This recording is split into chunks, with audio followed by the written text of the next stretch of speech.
За бид нар ч одоо бүр соёлын урлагийн сургууль 1995 онд орсон. 95 онд орохоос өмнө бид нар бас бие хамгаалах урлагаар хичээлдэг байсан. Тэгээд тэр үедээ бас тэмцээн уралдаан болоод би нэг зүйлс мэддэг байсан. Тэгээд учрал илүү ерөөлөөр ингээд 95 онд соёлын урлагийн сургуульд жүжигчний ангид нэг ангид ороод тэгээд тэндээс бид нэр нөхрөл эхэлсэндээ одоо яг 30 жил болж байна да. Тэгэхээр хоёр найзуудад мэдээж 30 жилийн хугацаанд маш олон гоё тийм паянгууд байгаа хаа. Яг өнөөдөр бас нэгнийхээ нэг гоё тийм сэтгэл хоногшсон түүх буюу одоо хөгжилтэй явдлыг эргэн дурсаач гэвэл хэдэн оны ямар үйл явдлыг өрнө хэлэх вэ? Юу штэ энэ бол одоо хамгийн одоо нэг энгийн паян хамгийн ихнэ манайх руу тэр үе чинь айлууд нэг юм уцтай байсан. Тэгээд анх амраа залгахгүй юу. Тэгээд нөгөө тэрийг би мдээгүй. Тэгсэн чинь манай дүүл хинтээ гинэ гэдэг тэгээд уцаа тавьснаа. Багаага нэг согтуу өвөө яри гэж байна. Хоолой. Тэгс чи одоо бас тэ өвөө байж болно те. Эсвэл зүгээр согтууч хүн байж болно. Тэгсэн согтуу өвөө гэдэг анхны доддгоо давсан. Хоёр хошсон байж тээ.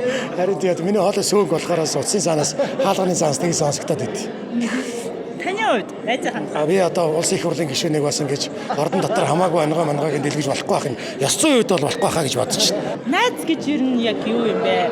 Одоо найз нөхдөхийн тухай, найз нөхдийн үнцний тухай. Найз амраачтай.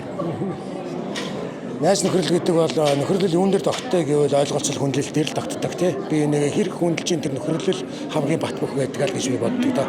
Хүмүүс хамгийн хэцүү хүнд цаг үед хин дэргэд байдаг вэ гэхээр найзууд байдаа гэж ярьдаг шүү дээ. Тийм шүү дээ. Хамгийн хэцүү үед угаасаа найзууд байдаг. Хүн бид нар эцэг сонгож төрдгөө харин найзгаа сонгож үерхдэг, нөхрөлдөг. Тийм болохоор биний амьдралдаа хийсэн хамгийн зөв сонголтуудын нэг бол найз нөхөд гэж боддог. Таны хувьд ямар цаг үед найзаараа илүү бахархажсэн бэ? Тэгээ бүх цаг үед л бахарх нь шүү дээ. Холливуд руу анх кинонд явахад нь хамгийн их баярлж байсан. Эрэгтэн нисгтэр тосч авч ирсэн тэр мөч байна. За тэгэл хүүтэй болоход нь битээр хоёлоо бас үнэхээр баярлж ирсэн те. Тэгэл кино анхны киногаа хийгээд баярлж ирсэн. Анх хамтдаа уран бүтээл хийгээд нөгөөдг нь бүтлгүй болоод ууралж ирсэн. Гэхдээ тэр нь эргээд бодоход хамгийн том баяр баясгалан аз жаргал байсан. Цухтай байсан тэр мөч болгоно л баяр хөөртэй.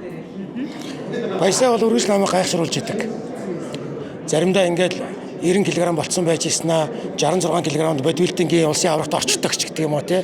Машин унаж давхгүй морь унаа маш гайхалтай буудна тий. Одоо нэг мэдсэн чинь ингээд тэрэгнцтэй суудсан байна. Удахгүй алхаж гайхшруулах гэж байгаа намайг. Үргэлж гайхшруулж идэг. Найзуудаа тэгэхээр бас найзыг хөсөлмөрөд бодох биш баха та нэг. Баярлаа. Биелнэ. Эерэг бүхнийг Сүбэдэ Цэгмэнэс